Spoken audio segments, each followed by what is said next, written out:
Hello friends, welcome back to our channel. మాల్దీవులకు భారత్ హెచ్చరికలు పంపించింది. అలా చేస్తే ఆర్థికంగా నష్టపోతారని, స్థిరత్వం కోల్పోయి సమస్యల్లో చిక్కుకుంటారని వార్నింగ్ ఇచ్చింది.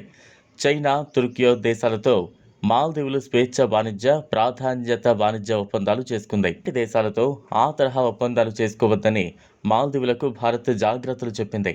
ఇలాంటి ఒప్పందాలు కుదుర్చుకోవడం వల్ల గణనీయంగా ఆదాయం కోల్పోతుందని, దీర్ఘకాలిక ఆర్థిక స్థిరత్వంపై ప్రభావం చూపుతుందని వివరించింది. అలాగే భారత్ తన సొంత విధానాలను రూపొందించే సమయంలో ఈ ఒప్పందాలను పరిగణలోకి తీసుకుంటుందని స్పష్టం చేసింది. మాల్దీవుల అధ్యక్షుడు మహమ్మద్ మొయిజ్ భారత్కు వచ్చిన సంగతి తెలిసిందే. భారతదేశానికి వ్యతిరేకంగా ప్రచారం చేసి ఆ తర్వాత తత్వం బోధపడి భారత్కు వచ్చి సాయం కోరారు మాల్దీవుల దేశ అధ్యక్షుడు మొయిజ్. ఈ పర్యటనలో భాగంగా $400 మిలియన్ ద్వైపాక్షిక కరెన్సీ స్వాప్ ఒప్పందంతో పాటు 30 బిలియన్ ఇండియన్ కరెన్సీ ఇచ్చి సాయం చేసినందుకు భారత్కు కృతజ్ఞతలు తెలిపాడు.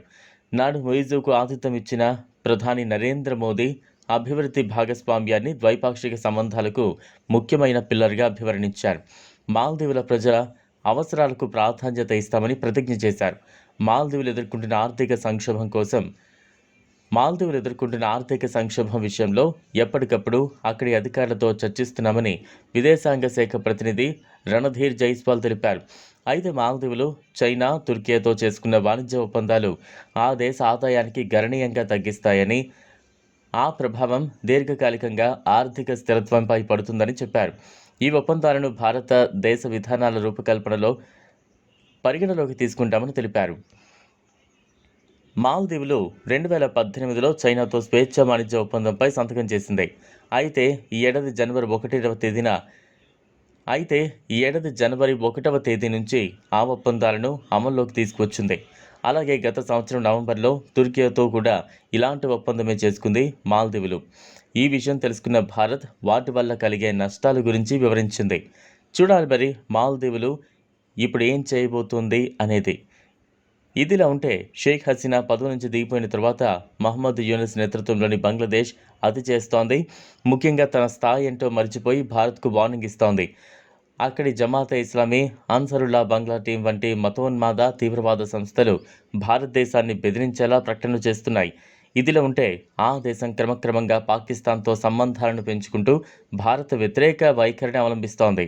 రానున్న రోజుల్లో ఇస్లామిక్ రిపబ్లిక్గా మారేందుకు సిద్ధమవుతోంది. దేశ సరిహద్దు భద్రతా దళం బోర్డర్ గార్డ్ బంగ్లాదేశ్ నిబంధనలను ఉల్లంఘించి అక్రమంగా నిర్మిస్తున్న బంకర్ని మన బోర్డర్ సెక్యూరిటీ ఫోర్స్ అడ్డుకుంది. ఇటీవలి వారాల్లో మేక్లీగంజ్, కూచ్ బెహర్లోని సరిహద్దు సమీపంలో బంగ్లాదేశ్ నిర్మాణాలను పెంచింది. బోర్డర్ గార్డ్ బంగ్లాదేశ్ దహ్గ్రామ్, అంగార్ పోతా ప్రాంతంలో సెంట్రీ పోస్ట్ బంకర్ నిర్మించడానికి ప్రయత్నించింది. బీఎస్ఎఫ్ అభ్యంతరం వ్యక్తం చేయడంతో నిర్మాణం ఆగిపోయింది. ఫుల్కదబరి, మేక్లీగంజ్లో నిషేధిత జోన్లో ఒక అక్రమ ఇల్లు కూడా నిర్మిస్తూ ఉన్నారు. ఈ వీడియో మీకు నచ్చినట్లయితే లైక్ చేయండి, షేర్ చేయండి, ఛానల్ను సబ్స్క్రైబ్ చేసుకోండి. Thanks for watching.